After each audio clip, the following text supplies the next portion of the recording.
I am Trisha, the Bachelor producer at Access, and this is The Bachelor, The Morning After. And I am here with Ashley Iaconetti. As always, I feel like we're America's Next Top Model. Ooh. The panel? The way she introduced that sounded so much like Tyra. And introduce Lauren. And this is my sister Lauren. You guys may remember her from doing Paradise recaps during the summer. Yes. Hello. And you guys have the podcast, I Don't Get It. It's so funny. Yeah. I don't just listen to it because I love you. I listen to it as a fan. Thank you. That's so nice. So last night, how would you rate last night's episode on a scale of 1 to 10? I would rate it a 7.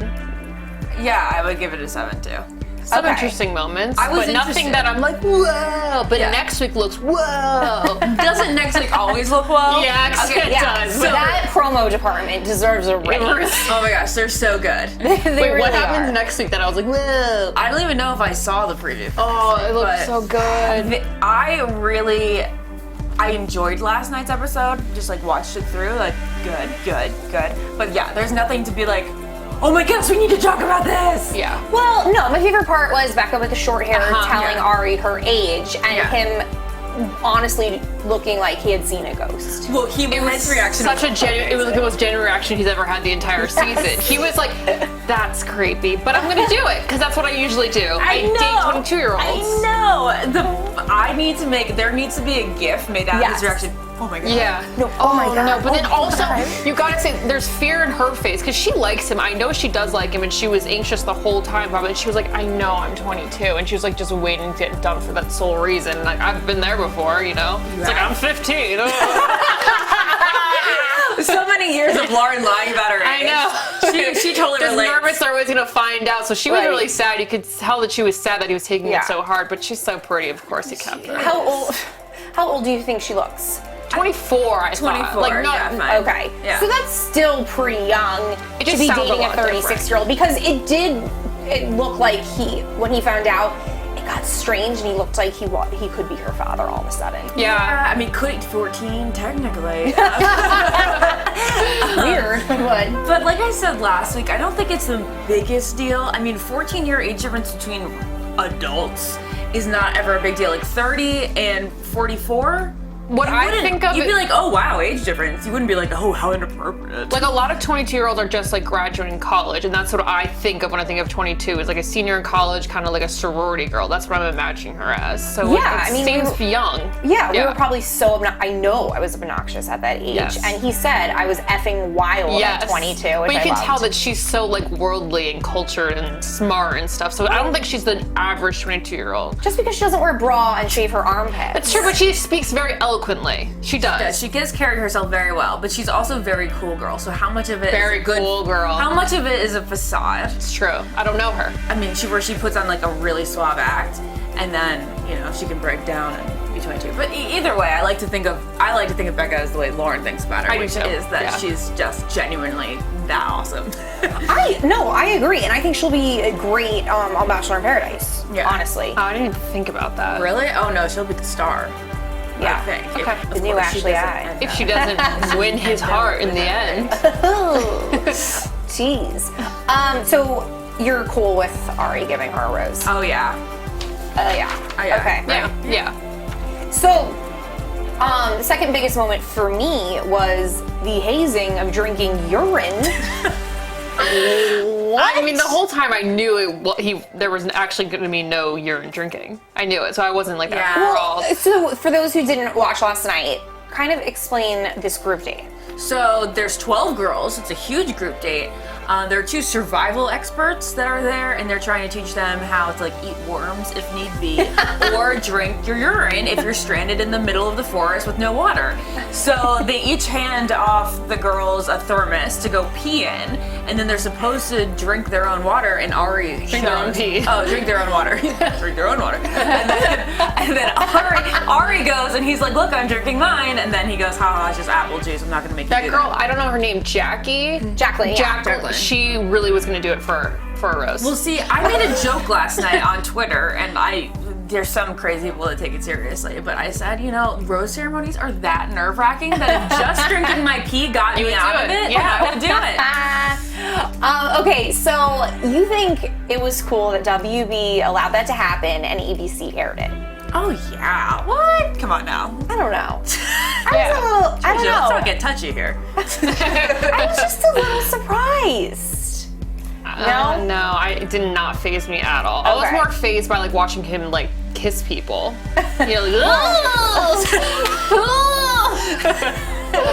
So Arie, on the Almost Famous podcast yesterday, he did say that it's unfortunate that it seems like he leads with physicality when a lot of the times he's having deep, meaningful conversations with these girls, and then they only show the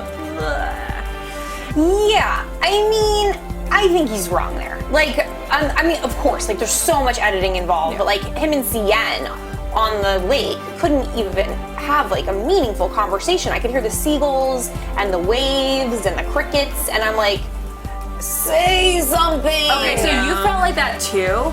I feel the first time, not the not the dinner part. first That's scene. what I said. I said it was just that's what I said. LOL. That's what I said in my Cosmo recap. Is like the first Plugging time- away here. I know. Podcast, Cosmo recap. So embarrassing. The first part of that date was like, oh, this is probably really awkward in real life because you have no idea how silent it is when you're parasailing. Have you ever been parasailing? No. And you can't talk about like you're like, so I had a really traumatic childhood. You're gonna be like, oh, it's beautiful up here, and All that's you're about saying it. is, it's beautiful. Wow, this is really incredible. It's awesome. It's amazing. But yeah, you knew that the beginning of that date was probably really awkward. Yeah, But the nighttime portion, I liked her a lot. So we kind of differ on our feelings about the dinner portion with CN. So CN is this stunning Yale grad who is very cultured, studied abroad, etc., etc. And she was spilling her soul about how she just didn't have that African-American role model fairy tale ending growing up. And I didn't like how Arie didn't comfort her or listen to her more, and he immediately went into how his parents had difficult times. But you kind of have a differing opinion. I think that he was talking about, I think she was talking about her parents not having a healthy or the most magical Stable, yeah. marriage. And then he was like, well, my parents, even though they're still married, haven't always been on even So I think he ground started either. with the no fairy tale look. Yeah, and then she went into and that then the afterward. parents, and then he was like, oh yeah, my parents too. So, yeah. No, and it could have, And then again, he- could have been editing. Yeah, and then he was like, well, maybe you'll get like that fairy tale ending that you've always hoped for. Here's the rose. Yeah. I think that's what they wanted to do. They tied the song, the greatest love song, in with the entire date because they were like saying this could be her love story, or the greatest love story is the name of the song.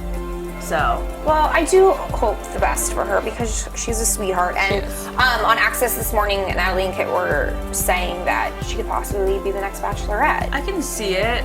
She's, I think, to be a little more dynamic. Yeah. I'm thinking we'll see. actually, if Tia doesn't go all the way, I'm thinking Tia would make for a great Bachelorette. She would. too. She's great. Yeah. Too. So, Tia and Caroline confronted Crystal about being Crystal. So, let's just get into Crystal. Lauren. Crystal can be editing, so y'all can just go ahead and hate her because that's who she is. I don't know. I can tell like on Tia's face, she can't even describe into words how much she hates her. So she's just like, I'm done. I don't know. Caroline, take over. Yeah. And even when Arie was talking, she was talking to Arie. She was like, I'm really frustrated. I hope that you don't judge me based on like this Crystal drama. I really like you. And he was like, not worried. I know you were saying on Access earlier that the producers aren't keeping her around at this point, but he wants to keep her around. Yeah. I think the producers gotta be keeping her around. I don't know. Yes. At this point? Yes. I mean, she's like always like staring off into space, just smiling, like and thinking of her insanity thoughts. She's just like, I think, we kind of give Arie a hard time for his lack of personality, but I think he's smart. Okay, And- I think he's smart too, but I also think he's susceptible to a girl like Crystal. Yes, like physical Crystal- passion, chemistry. And like the sexiness, I think he's a guy who's gonna give into the sexiness for a while. I don't think he's a guy who's gonna end up with a girl who like presents herself as sultry as Right. Crystal tries, but I think he's still into it. And I feel badly for her because she's clearly on the show to get the followers for her fitness Instagram and YouTube page, and it's gonna backfire completely on her. I asked Arie yesterday, I was like, okay, so you sent me that Kareem Abdul-Jabbar Op-ed. blog, yeah, whatever you want to call it, op-ed, where he says, no, Arie, Crystal isn't there to win your heart, she's there to win. And I asked Arie, I was like, how much of a concern is that? And he was like, I think he knew with Crystal that was actually a big concern. Yeah, and I think he also worried about that with Bekah too, because she's this carefree hippie who's enjoying, like, she got so excited just to go to Lake Tahoe. I know. She's like, I'm packing my bags. And Bekah like already has like 100,000 followers. She's 100,000 now. Yeah, so she's really gonna succeed in that realm. I followed her for a day and I was so annoyed I unfollowed her. Really? I always have these profiles that I go and look at, but I won't follow. So I Right. look at hers like every day, but I won't follow it. Really? Yeah. Right. And then who went home? Caroline went Caroline, home. I thought it was loved weird to have Caroline. Caroline go was so home. pretty. Loved So her. again, it's got so Well, it much was like she died. information. Caroline is so pretty. I got so much information from Arie yesterday because Ben also thought that Caroline was one of the prettiest girls. Yeah. And Funny. Arie was like, my type is Kate Beckinsale. And then Ben was like, well, wait, the most Kate Caroline. Beckinsale-esque is Caroline. And he's like, that's the thing. Caroline is so physically my type, but we didn't click at all. Okay, that's fine. Yeah, See, and I respectable. think I loved her, and I mean, all I know is she's a realtor, and she was just the funniest. She's the one who confronted Crystal with Tia, and I think she'll also be on Bachelor in Paradise. Yeah, absolutely. Yeah. 100%. So next week we get finally the backwards jet skiing makeout. Yeah. Finally. How scary. I know. It's scary enough for me being Yeah. on a jet ski. It's not is the scary. ocean. You can go. It's a lake. You can go into the rocks. Hey Lauren, before we go, say something blunt. Say something that like I would never say on camera. I cannot do that. Ask me another question. I think you did a good job today. Thank you. And then, so next week is Fort Lauderdale, and Tia goes on a one-on-one, and I Okay. chooses the L word. About time. I know, right? That's insane. Week 5. Insane. I feel like Raven may be a little sad that her friend's gonna be a little more popular than her. I you know. Maybe the Maybe the Bachelorette. Bachelorette. Who knows? Yeah, people wanted Raven as the Bachelorette too. But Yeah. Sorry. That's what you do when you sign up for a friend. You run I know. You run the risk of becoming more famous than you. We're Arkansas. All right, that's it. So, of course, you can listen to your Arie interview with the Almost Famous podcast. Yeah, with Ben Higgins, Yeah. and then both your girls. I don't get it podcast. It's about relationship stages this week. About when Oh. you're the important one- stages of knowing when you're getting into one. And when you're getting out of one. I could use it. Thank you for watching The Bachelor the morning after. Thank you.